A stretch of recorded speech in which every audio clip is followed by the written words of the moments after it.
Hey there, pilots. This is Pete with BananaHobby.com. Thank you for joining me for Webisode number 1 of Ask Pete. These questions are all compiled and submitted by you, the viewers out there, onto our Facebook website, and where I will be checking them once a week and making a webisode basically once a week of all the questions that you guys and gals out there have submitted for me to answer. Thank you for the overwhelming response with this category here, and I unfortunately have to cut this down to 10 to 12 questions with all the questions coming in. We got a ton of questions in, and I try to answer them as best I can. Maybe I'll use your question in a different webisode, but today, with webisode number 1 of Ask Pete, we're going to go ahead and just jump into this full bore. These questions could be anything you want to ask me. You know, whatever the questions may be, we may pick it and use it on the air just for you guys and gals out there that watch and follow BananaHobby.com. Okay, so we have question number 1 of Ask Pete is submitted by Andrew Ochoa. And Andrew Ochoa, what's going on, buddy? Andrew's question is, what are the chances of Banana Hobby going nitro? Why or why not? P.S. I love Banana Hobby. Well, P.S. Andrew, we love you as well. We thank you for your support and checking out the videos and asking the questions. Right now, Banana Hobby, we don't have any plans on going nitro aircrafts yet, and it's pretty simple. Nitro fuel has been extremely expensive. It's extremely loud, and we've lost a lot of fields where we can actually fly nitro airplanes at. So which makes the advent with these RC aircrafts that we're doing here at Banana Hobby being lithium polymer powered or electric powered or e-powered so much better for what we like to do. You can basically just run out there to your ball field, fly your little park flyers and things like that, and even in your front yard or something, where before we always had to go to designated flying fields to fly these nitro-sized aircrafts. However, with that said, we may do gasoline airplanes in the near future because the gasoline engines have become smaller, and the gasoline's like $3 and change per gallon. So that's something that's always good. Thank you, Andrew, for submitting that question. Let's go on to question number 2. Question number 2 is submitted by Mr. Mike Foster, and he's asking for tips and tricks for a successful EDF hand launch. And there's a lot of ways of launching an EDF there, and thank you, Mike Foster, for that question. So let's go ahead and talk about how to launch an EDF from your hand. I have here one of our very popular 50mm size EDF jets, and the issue right now with a lot of failure in hand launches, I think it stems from the fact that people don't understand that when you throw in a baseball, your natural release point on your hand and your wrist, there's a braking action going on. So your hands and wrists will break. And a lot of times when you throw it, if that's the route you take, that airplane may just go ahead and do a snap roll right upside down on you on the hand launch. And then you pile the aircraft. And a lot of these aircrafts do not need to be hand launched at 100% throttle power. I often launch these EDF jets by hand at 50 to 60% power, and I always throw these aircrafts into the wind. So you want to just hold it nice and find a nice, comfortable place on any aircraft that you're throwing. Don't launch it by holding it too far in the back. You lose your angle of attack here, and you really will lose your directional value with the nose because you don't have much control here. So you want to find a comfortable place right about where the CG is at. And when you throw this plane, there's no reason to throw it like this. There's no reason to throw it like this. Be nice and calm. The best thing to do is have somebody else launching for you as well. And you just want to give it a nice level toss into the wind. Maybe a little bit of a nose angle. Actually, a little bit of a nose angle is good. So I usually throw it right about this angle here. And 60-80% power, and just give it a nice light toss and let her fly out of your hand. If you're going to just heave that thing, chances are it's probably going to flip upside down on you, and it's not going to be a pretty sight. Granted, these are extremely durable, but we all don't want to hit the ground like that. So that's my best tip for your hand launches. You want to just throw it into the wind, keep it nice, light, nose level, up level a little bit at an angle, and just go ahead and let her fly out of your hands. Do by all means throw it, but don't throw it super hard where it's going to cause the aircraft to do some weird access things, and it's going to flip upside down on you. So that's my tip for you there, Mike. Thank you for submitting that question. Let's go ahead and move on to question number 3. Is submitted by Stephen Roush, and Stephen Roush asks, As a beginner 3D helicopter pilot, what recommendations would you make on the helicopter and steps to better your skills? And Stephen is a dock master of the U.S. Navy. So first of all, Stephen, thank you for your services for our country. We really appreciate what you sacrifice every day for our freedom. So thank you, Stephen. I could talk a whole lot about Stephen's question here. It's such a really vast question, and the only thing I can do right now is cut it down into a little bit of a portion. I may make a video next time about helicopter 3D flying and how to do it. That's probably a webisode that I will be making and coming up soon. But the best things to do right now as a beginner 3D helicopter pilot is you want to learn your orientations. What I mean by you're learning your orientations, this is a coaxial helicopter. Obviously, so it's not going to fly 3D. It's not going to fly upside down. This is just so I can show you. You want to learn your orientations as a pilot to be able to hover this helicopter at all aspects and angles of the helicopter and still retain full memory of what your stick inputs are going to be and what they need to be. So you want to learn how to hover, nose in, without a doubt, nose in, and really configure yourself to be able to adjust to the controls, because when it's nose in, the controls are backwards. Side in, tail in, all your basic configurations. And then once you get there and you have an aircraft, a helicopter that can do 3D, at that time you can go ahead and flip the idle up switch, 3D switch, and you want to flip the helicopter inverted. And once you flip the helicopter inverted, the easiest way to learn inverted flight is once you go inverted, you have to give it negative pitch to keep the helicopter thrusting back up so that it's inverted from the ground. And at that point, you want to keep it nose in. That gives you a little bit better of understanding of what the tail and everything is doing right there. And you want to learn all these aspects all over again, inverted. Learn your points inverted and be really comfortable at it.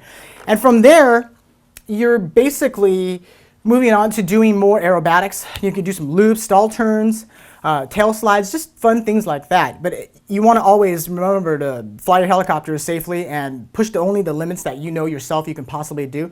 However, helicopters are made to crash.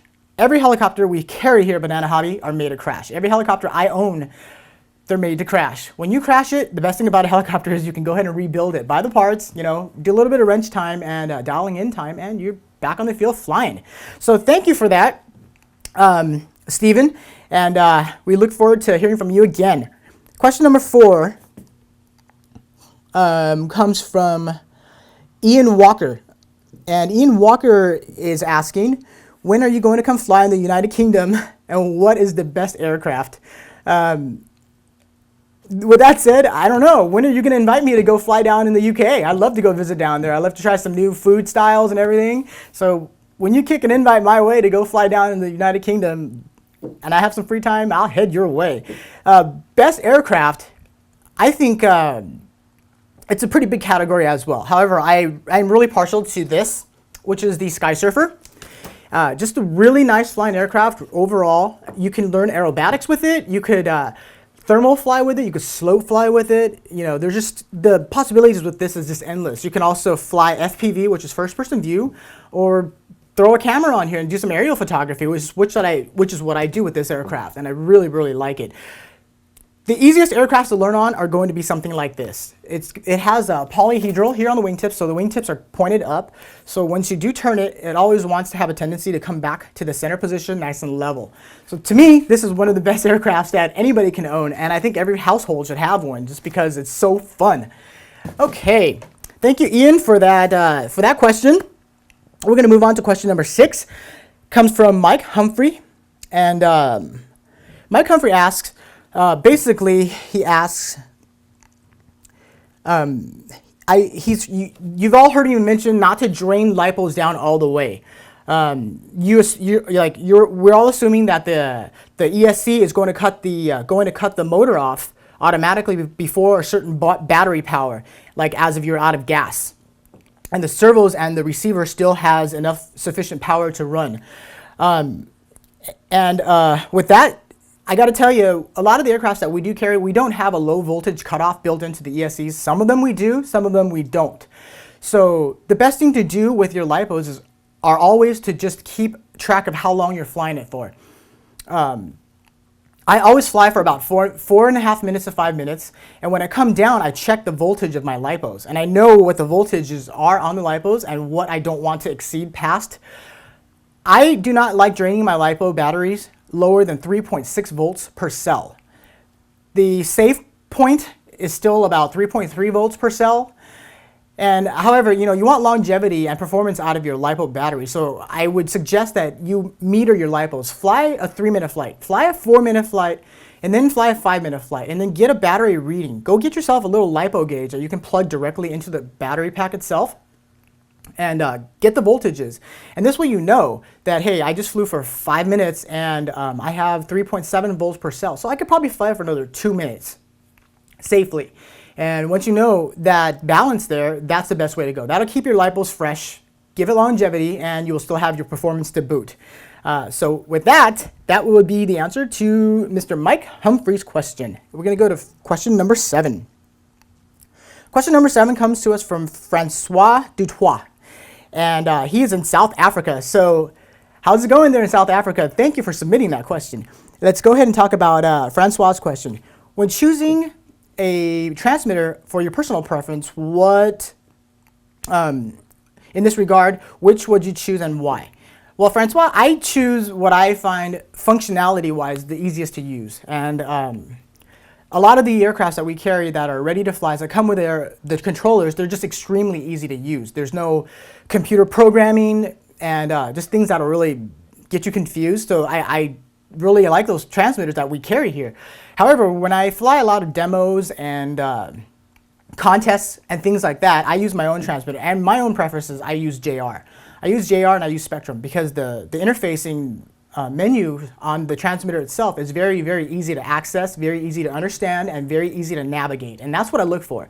And right now, the two tops are JR, Spectrum, and JR Spectrum are pretty similar, and Futaba. So those are probably the three that I would choose with, that would I go with. And you have your choices of a DX7, a DX8, you have a JR 9503s, 11X, 12X. Those are all choices out there. And then you have Futabas that are like, 14 MZs that has touchscreen and everything.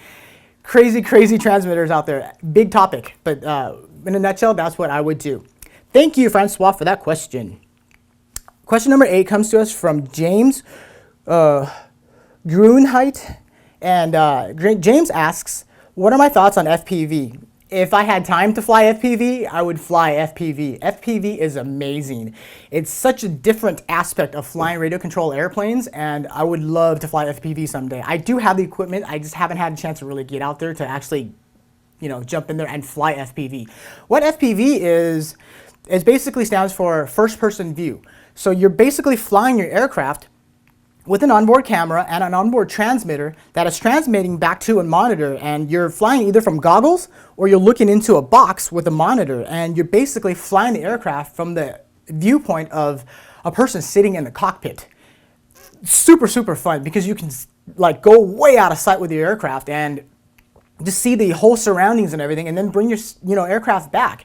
And a lot of this FPV software right now gives you altitude, it gives you airspeed, your voltage, everything is written right there on the screen, just like flying a real aircraft. So it's something super, super fun. And the premier FPV aircraft is the Skysurfer. There are a ton of people using the Skysurfer for FPV. Because of the durability, the reliability, and it has ailerons. She has ailerons, so the maneuverability is like no other. So this is the great, a ton of people using this for FPV. Skysurfer is probably the way I would go for FPV. Well, actually I would, and that's what I'm going to use. So thank you, James, for that. We're going to go on to question number 9. Comes to us from Tony Safali. And Tony asks, what's the best approach for a first-timer takeoff? This will depend, Tony, on which aircraft you have. If you have an aircraft that has a nose gear, so we call that a tricycle gear, or you have an aircraft that's like a Piper J3 Cub that has a tail gear, and we call that basically as a tail dragger.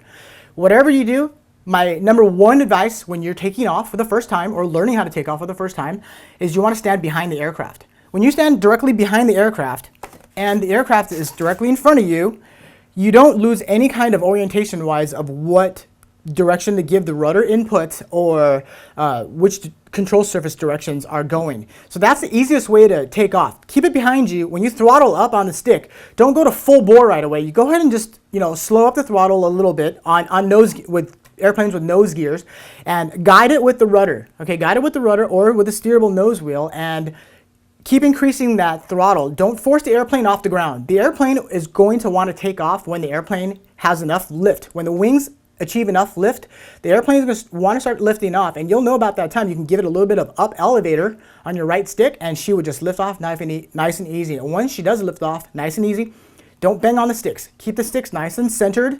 Just start off with a little bit of an up elevator, and then gradually go into a right turn with the ailerons or with the rudder, and then just bring it around and gain some altitude so you can get the feel for the aircraft. And with the tail dragger, which means the wheel for steering is in the back, those are a little bit different. When you go to take off on those, I would still stand directly behind the aircraft, and I would throttle up a little bit faster just to give the airflow over the tail so that you can actually have tail authority. And those right there, stand behind the airplane, do the same thing, and make sure you guide it with that rudder and the steerable tail wheel to keep that, straight on the runway there. So that answers your question there, Tony. Thank you for submitting that. Oh, I'm sorry, that was Steven. No, wait. I don't even know where I'm at, but thank you for submitting that question. Let's see here. I think, okay, we'll do one more here. We have Lauren Smith asks, what is the best starter EDF jet for a beginner to EDFs? This will depend on if you have any flying experience whatsoever. I do not, if you ask me personally, the best beginner EDF jet, I would have some kind of flying experience with the Sky Surfer or something that you have an idea of what control surfaces do and how to fly an aircraft before jumping into a really huge, large EDF jet. But we have EDF jets that are in the $100 range, and I would start with an F-16, or on our website maybe called a BZ-16, and I would start with an F-18, and it may be called a BZ-18 on our website.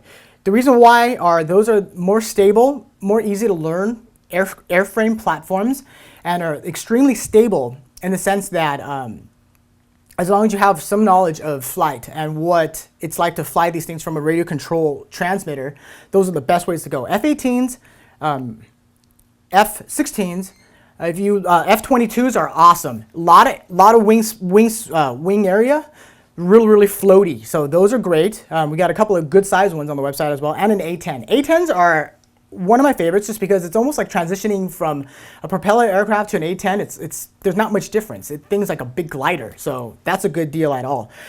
So with that, I think we're gonna call this first episode of Ask Pete a wrap here. But before we go, I like to give a shout out to a couple people here. One of them is a buddy here named Tommy Ballo, and he tells us that, hi, my name is Tommy Ballo. I'm your biggest fan. Please mention my name. I don't need to mention your name because it's the reasons why we do this is because you watch the videos and you have an interest in this. So Tommy Ballo, Pete saying hello to you from Southern California over here, and if we're ever in the same area, maybe we should go hit up an airfield and do some flying together. So what's going on, Tommy Ballo? And we got a Chino Hills Flight Club. And saying, Pete, I'm new to the hobby. Can you teach me to fly a jet? It goes 100 miles per hour. And believe it or not, I know who sent that in. And that's a joke. And I'm going to get you for that. It's really funny. There's an online video for that, and it's super funny. I can't even go there, but it's just a funny flying video on the web. And I'm going to conclude with this. I received a lot of mail, and I received this mail from a Junior Lopez. And Junior comes to us from North Highlands, California. And there's a lot of touching things that Junior said in here. And I just wanted to give a shout out to you, Junior. Tell you to hang in there and keep following this hobby, And I read your letter, and we're going to see what we can do for you. So just hang in there, and thank you for watching these videos and supporting me as well. So what's going on, Junior? Thanks for checking it out. So with that, this is the conclusion of webisode number 1 of Ask Pete. Go ahead and log on to us on Facebook and submit your questions when I'll post up a new thread saying we're taking submissions for webisode number 2 of Ask Pete. Ask me whatever you want. I'll do the best I can to answer them as fast as I can and not drag this on for you guys. My name is Pete. I always thank you guys and gals for your support. If it wasn't for you, I wouldn't be doing this. And follow us on Facebook. Like us on Facebook, become a fan, go to twitter.com and follow me on Twitter where I interact with you guys. Subscribe on YouTube and enjoy our video reviews. Lots of fun stuff coming up. My name is Pete. Thank you always. We'll see you guys on the web.